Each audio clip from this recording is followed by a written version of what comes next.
grandes noches en el Coliseo Azulgrana. Una historia que empezó a inicios de la década de los 90, fruto de la inquietud de un grupo de seguidores de la peña barcelonista Almogàvers, personificada muy especialmente en la figura de Jordi Sans. Para mí quizá el referente en aquella época, bueno, básicamente era el fútbol italiano, en lo que se refiere a, digamos, a expresiones plástico-colectivas, eran el que tenía el punto de referencia, por decirlo así. Entonces coincidió por una serie de circunstancias en la vida que fui a vivir a Italia, entonces tuve más conexión con todo el mundo de las gradas y entonces pues pensando un poco lateralmente pues asocié lo que era el estadio del Barça con un tipo de público o sea, realmente apasionado, pero en el estadio muy frío o bastante frío, pues con la posibilidad de quizá crear algún tipo de medio para que la gente pudiera expresar colectivamente y en una sola voz algún tipo de inquietud, mensaje. Este entusiasta seguidor trasladó su idea al club y buscó la colaboración de los diarios deportivos barceloneses y su propuesta fue bien acogida. La fecha elegida para el primer mosaico sería el clásico del 7 de marzo de 1992. Si comparamos el tiempo de montaje de antes a ahora, es que media un absolutamente abismo. Nos estuvimos todo el día desde las, no sé si las 9 de la mañana hasta las 9 de la noche, o sea, como 12 horas, y te digo que éramos como, nos movilizamos con un colectivo, éramos unas 80, 100 personas para rellenar, pues, 18.000 localidades, básicamente. Lo que fue muy, creo, muy emotivo es ver que después del gran esfuerzo, que no era ya solo lo que es el montaje logístico el día del partido, sino toda la previa, se hubiera reflejado pues, en un momento plástico que dura un minuto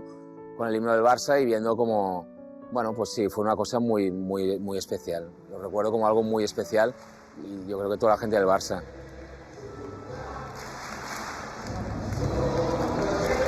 Con el paso de los años, el Fútbol Club Barcelona vio el gran valor que tenían estos mosaicos por la imagen mundial que proyectaban y a partir del año 2000 decidió liberarlos y hacer de ellos un signo de identidad. Desde aquel lejano marzo del 92 se han proyectado ya más de 50 mosaicos en el estadio barcelonista. Los mosaicos empezaron en Algo Norte, que es donde estaba el grupo de Almogàvers, y entonces, con 4 o 5 años, ya ampliamos y ya fue con un Barça Depor, que ya utilizamos la zona de un poco de la tribuna, pero básicamente siempre a partir de ahí fue la U televisiva. Básicamente el mensaje central en el lateral, en Algo Norte a veces como punto de apoyo también para crear algún mensaje, y después se hizo durante mucho tiempo ya también en el lateral, excepto alguna ocasión que ya se hizo puntualmente en todo el campo cuando era un Barcelona-Real Madrid, y ya desde hace años se ha consolidado básicamente, prácticamente todos los partidos que hay mosaico se hacen en todo el estadio. Pero hasta llegar al momento de proyectar estas pequeñas obras de arte en el estadio, los mosaicos siguen un complejo proceso de gestación. Y entonces a partir de una idea se concibe un mensaje y a partir de que se concibe el mensaje y se decide, el club decide lo que se quiere hacer, se entra en la fase ya más operativa. Antes necesitamos 1 mes y medio, ahora apurando, con 2 semanas ya somos capaces de llevarlo a cabo, incluso diría que apurando un poco más, pues entonces ya entra la fase de ejecutiva en el sentido de que se tiene que hacer el recuento de material para diferenciar los colores